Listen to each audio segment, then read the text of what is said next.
Hi, I'm Ellen, and today I am so excited to welcome my friend all the way over in Australia, Jennifer Winfield.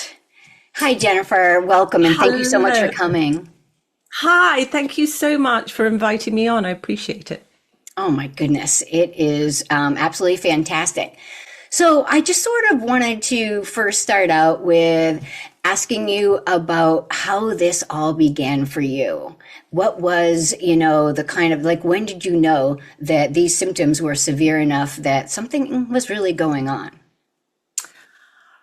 I think it started almost a year ago, the end of February, yeah, 2025. And I was a week into COVID, and I just suddenly felt my nervous system shoot out. Like I can't really describe it, but I just felt something not quite right. And I went, oh, this isn't feeling good. And I had had chronic fatigue 10 years previously for a period of sort of a year and a half, couple of years. And it felt similar. And I just went, oh no, this isn't good. And it affected me in that my last presentation had been, I was quite dizzy. I got quite a lot of dizziness the first time around, but I also got these periods of air hunger, and I had that was a similar symptom that I got, which was terrifying. And obviously I ended up in a couple of emergency visits, but everything was fine. Right. So, can I ask you something about the CFS? Your experience with that? Did you find yourself that you fully recovered from that? I would say pretty much, yeah. I mean, all my energy kind of came back. I would say that, sometimes I would get tired if I did a really long walk. And I also would have periods of slight dizziness. But, I was going through the menopause at that time too. So it's All very kinds of hard to know. fluctuations. Yeah, there's a lot of fluctuation with your hormones. So it's very hard to know exactly. But I would say that I was, yeah, 100% recovered. I was doing everything. I was traveling, I was eating out, I was, doing all the things. So it's really interesting, though, that probably, that you might notice that you have a sensitized nervous system, that for stress or for things that you're taking in or for something like a virus that would come in, and perhaps those, circuits are kind of created there and priming you for these types of mind body symptoms. Totally. And I mean, I had been working in the field as a bit of a coach around trauma recovery. So like I really knew the whole polyvagal theory. I knew a lot about the nervous system and regulating the nervous system. I'd created a deck which was, had an awful lot of sort of knowledge from some of my previous experience with CFS.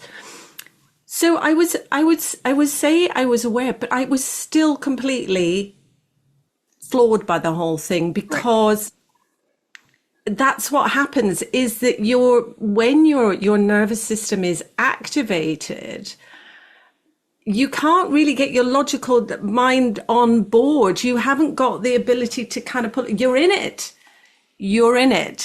And so a lot of it is how do you climb back out of it? And it really, initially I went into kind of fix it mode, which I think we all do. But then I reached out to you, and I'd also signed up on another course. And I found that started to help me remember all the things that I needed to do, but also things that I found really helpful with the somatic tracking, which I hadn't really done previously. I'd mostly just sat with it, but this time there was more of a sort of a curiosity, a dropping into, you know, what's here and why is it here. And sometimes that was really hard to do, and other times I was more able to do it. And I think sometimes you just have to kind of, yeah, the surrender part is the part that helps the most. Yeah, can you talk about that a little bit? What that looked like for you? I think for me, it was realizing that I was my own medicine, and that there was nothing outside of myself that had the answer. Previously I had had a lot of practitioners working with me. With my last CFS, I was, having cranial sacral, I was having acupuncture, I was having, and then it all got too much. And then I just stayed with a chiropractor. But this time I didn't want anybody touching me. And I just felt like I just wanted to be on my own and just really allow myself to experience what ultimately my body wanted to shift. And I think there's somebody called Sam Miller, I don't know if you've heard of her, but she talks very much about the psycho-spiritual experience of chronic fatigue.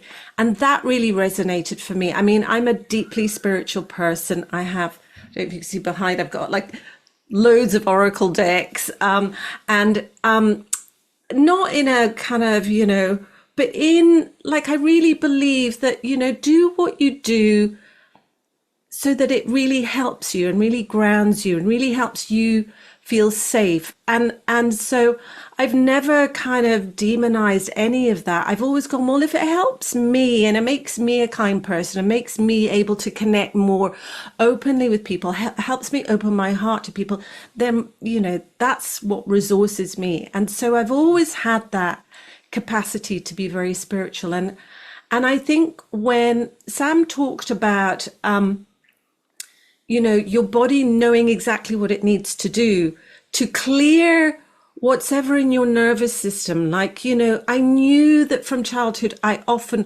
would hold my breath and clutch myself in because I wasn't being validated by, my family of origin, or my teachers, or, I was at boarding school.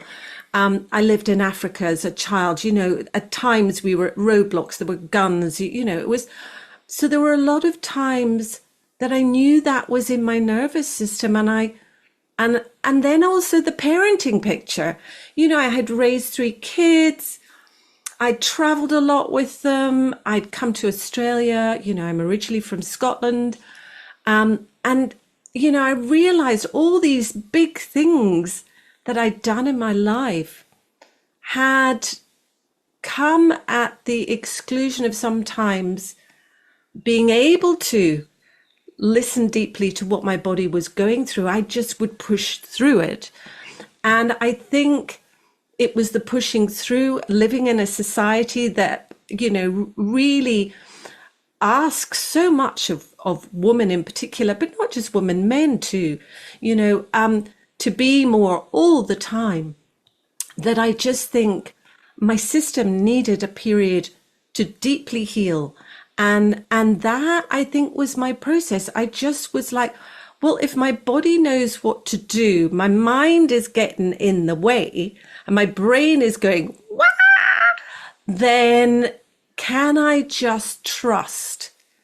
And I think the trust is the biggest part of it.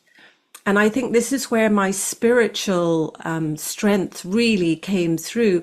Can I trust that this is what's meant to be in front of me right now, that I'm not meant to be anywhere else. I'm not meant to be working. I'm not meant to be traveling. This is where I'm meant to be. This is what I'm meant to be going through.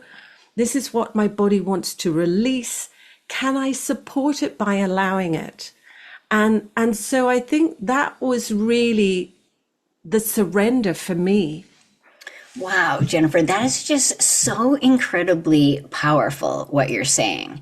And, to go through this and to view it that way, it takes a lot of, I guess the word is surrender, to be like, something is going on in my body. There's some change that's happening, and can I allow it instead of all the resisting that we normally want to do, to avoid it, to fix it, to shut it down.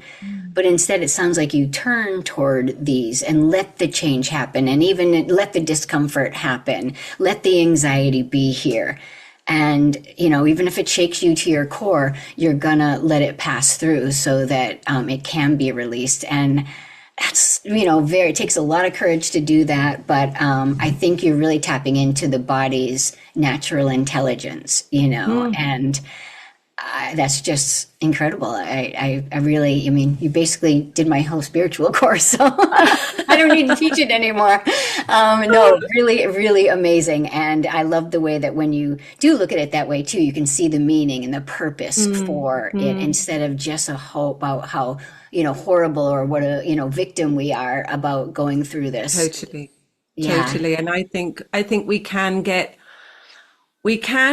very attached to the victim. This is happening to me, rather than this is happening for me. And I think when we recognize that we're asked to be a different version of ourselves, this is the call. This is the call. We're not stepping out into the world the same version that went into COVID or whatever it was that brought you to where you are. We're stepping out as a very different person. And so your brain's having to rewire, it's clearing stuff. It's, we don't really fully know and understand. We live in a model of allopathic medicine, which is all about compartmentalizing and fixing.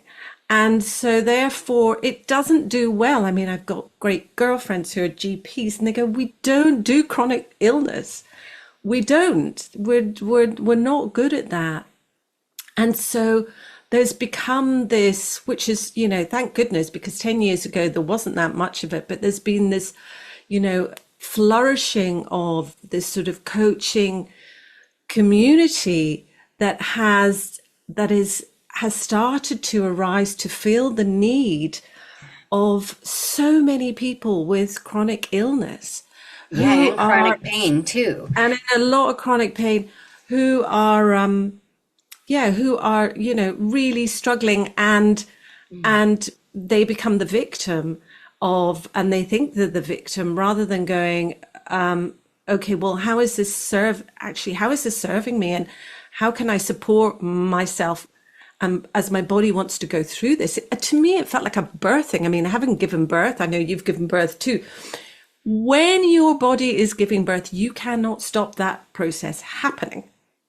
You've got no control. I remember just going, what is going on? It's just incredible what the body naturally knows to do. I didn't have to tell it. I didn't have all the breathing that I was doing. Went out the window. It was just like, wow. And I was just, guided by the midwives, and I just did my thing and allowed my body to release. And interestingly, it was my last birth, which I had no really intervention. I was in a birthing pool. That was my most glorious birth. My first one was very medicalized. My last one was midwife led with candles and music. And it was just allowed my body to relax into that process. And so I do feel like as women, we know if we have given birth, what that feels like. We know through the cycle of our menstrual cycle, what that feels like. For men, there'll be something else that they can relate to, where they've noticed a change in their body or their capacities. So, I can't obviously speak to that. I can only speak to it as a woman and what my reference point was. But yeah, I do feel like there are points in our life where we realize that our body knows what it's doing. And I came out of giving birth feeling so empowered. I've just felt like, oh my God, this is incredible. What my body is capable of and what I'm capable of. Right, and you did it without any external, of course there was a midwife there, but, but no pills or, you did this yourself. Your body knew what to do. You trusted its its abilities and that it knows. So pretty cool. So you talked about, getting a mind body coach, getting into the mind body world, the mind body medicine, which you said, right, it's emerging, it's becoming, thank goodness, being able to help people with this, because a lot of, doctors don't learn this in med school. But were there other things that you kind of learned along the way, some tools or, anything else that you might be able to suggest that anybody else might be able to use? Very simple. I feel, and I haven't prepared this, so I don't know what's coming out.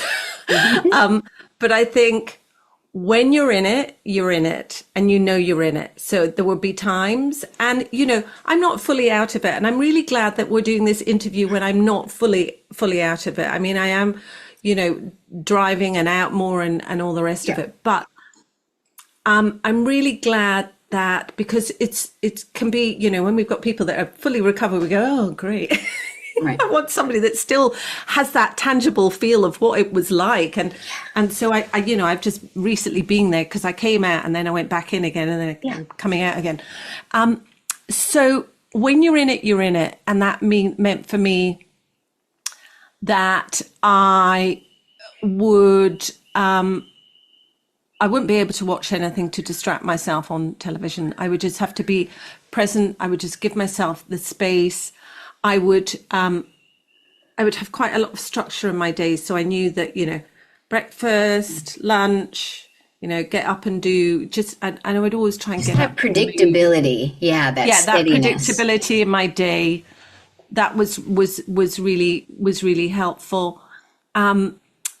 Some somatic tracking. If I had air hunger, then breathing exercises would actually make things a little bit more stressful for me. But when I was in it, I would just be in it. And, sometimes that meant that I needed somebody to be with me, especially if I kind of felt quite panicky. And a lot of toe tapping. I'd be sitting toe tapping.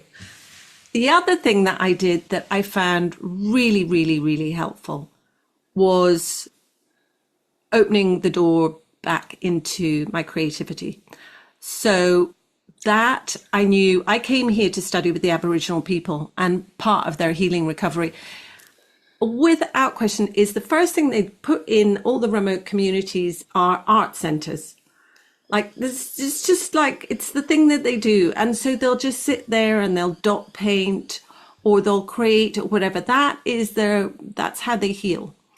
And last time I had CFS, I did a lot of dot painting. I'd been taught how to dot paint it. I mean, anybody can dot paint, but I had done a lot of dot painting. I've actually got one just up there. And so that is very kind of, mindful, one at a time, so there's a calming that happens. It activates your right side of your brain. This time I started to do a lot of sort of drawing. I'll just show you, a few things that I just started doing still lifes. Oh, that was a beginning, just flowers, things like that. But that I found like really soothed my nervous system. So as soon as I started to feel activated, I'd pick up a pencil and just start drawing. But this last time that I kind of went in, so I was fine up until Christmas, and then I had a little bit of a flare. And this time a friend had said, I'd actually been doing quite a lot of stitching, and I've done a bit of knitting, but I had started doing a friend had said, oh, do you want to do the stitch book? It's a challenge. It's 100 days of stitching. Every day you get 20 pages at the end. And I went, oh yeah, all right then, whatever. And so I started, and literally this is how many I've got. And these I have done, and they're of all the places I've lived in the world. And I felt myself healing, reconnecting to those places, feeling the space, new insights came from it. I connected to parts of me that were stronger. It was so healing. And so almost a bit like the dot painting, one stitch at a time has really, really, I also sort of have created little little bookmarks as well, just sweet little, It you know, sounds so, all, oh, sorry, it sounds so analogous to healing. One stitch, yeah, one dot, one step at a literally time. one, it literally. And that's what I did learn sitting in circle with Aboriginal people is that, you know, everything happens in its own time. It's like, don't be rushing anything. We would just, you know, who's here is here, what's here is here. Let's just be present to it. And they just wouldn't get phased about anything. And they had these, you know, ceremonies called the prune. This is way back when, not right now, but they still are very expressive. And it was called the prune, which is quite interesting because it's similar to pruning, where, you know, like every 3 months, all the tribes would kind of gather and they would get all the air, all their dirty laundry. They get all express all their little, you know, I saw you looking at me the wrong way and I don't like the way you spoke to me the other day. It's like they get it all out. And I think, you know, in Western culture, we've been taught to keep it all down, especially, I mean, coming from the UK, I mean, don't even get me started with that whole system. But, you know, it's been very, you know, suppress your emotions, don't talk about your feelings, They're like, they have what they call dust ups here. It just kicks off and they're all, yeah, they get it out. They're very Latino. They're very, you know, it's very indigenous.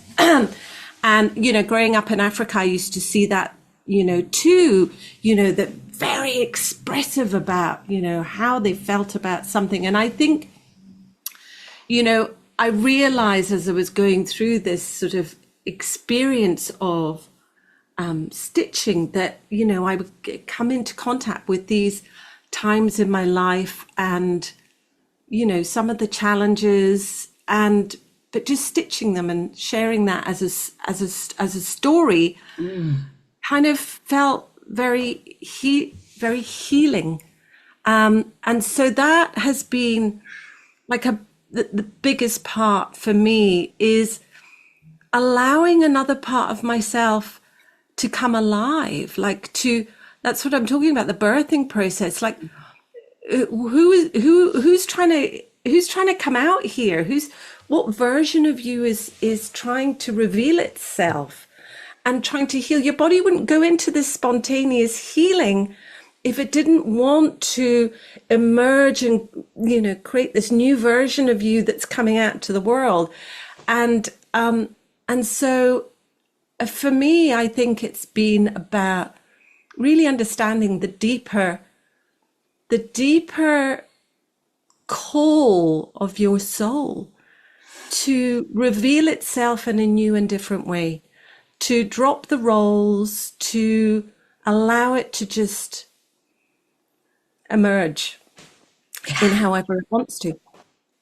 Incredible. I mean, right, becoming your authentic self and, you Totally. know, losing your identity only to, you know, maybe go back to your true essence, whatever it is, your true nature. I really think that's really, really incredible. So it's so funny. There's, you know, Nicole Sachs's expressive writing, and there's Howard Schubiner's expressive therapy, and then there's Jennifer Winfield's expressive stitching. I love that. You've basically created your own modality.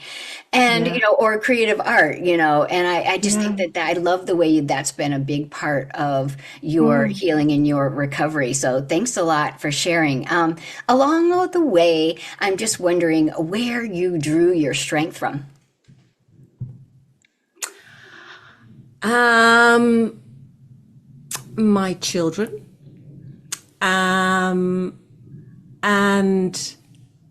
my farm here in Australia, nature. Like I've not stayed in any, you know, I've not had a night away for the last, you know, year and God knows how long from this property. And every bird, I know this is my community.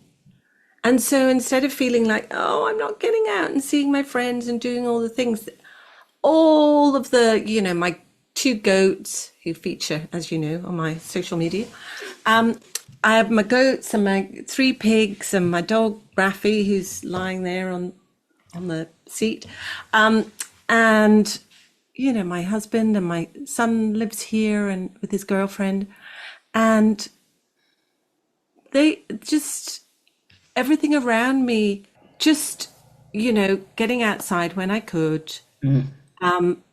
I would sit on the same sofa and still do my stitching. Sometimes I come in here, but a lot of the time I just sit on the same sofa I've sat. I've got my little spot, and he and I sort of move depending on where we take. He goes, no, actually, I want to go there. And I go, all right, I'll go along here. I've watched a lot of really interesting television. And I just think, God, it's such a great opportunity to learn lots of things. So, you know, I will have that going in the background. There's so many courageous people out in the world. And what I realize is living in this world every single day is a courageous act. And, you know, and you have to resource yourself in whichever way you can. And sometimes it's really, really hard. I've had really, really, really, really, really, really hard days. Really hard days. And it's brutal. And there isn't anybody who's going through this, whether it's with chronic pain or a chronic illness or fatigue, that doesn't know the despair that walks with us. But I feel like despair is a bit like death in some way. It walks with us every day. And you know, we live in a culture, in the Western culture, that is a bit frightened of all of those sort of big emotions and big things, and not in the same way that an Indigenous culture is. They very much have so much ceremony around it, that an understanding around it, that they just don't. There's not the same fear, and I think I think just making peace with those parts of life. And not trying to control them, right? Because we can't anyway. We can't but we anyway. want to try, but we can't. Yeah. And it's really hard. And I know how hard it is and how hard it can be. And it's scary and frightening. And, you know, sometimes it's just really messy. That the courage is in the mess. Honestly, you know, at the worst times, and you're just going, I just don't think that I can. This is horrific. And then suddenly, oh, blue skies, and you just don't know when that's going. You're like, oh, okay. Yeah. Okay. Thank you. That is a wonderful answer. So, can I ask you one final question? Sure. And that is, what does the future look like for you, Jennifer? Well, I think it's definitely more colorful. It's definitely more around. I'll give you an example. Like the other night, I was invited down to a St. Patrick's Day thing with my husband to see some friend, an Irish friend, and all the rest of it. And so it was the first time I felt like kind of going out to the pub, and I hadn't in, as I say, over a year. And so I went down, and it was packed. And my friend had a table right in the middle of almost a sort of dance floor with the musicians were just about to start up. You couldn't hear anything. I took Raffy with me, my therapy dog. And within 5 minutes, I was like, this is not working. And so I said, well, listen, everybody, it's been so lovely to see you.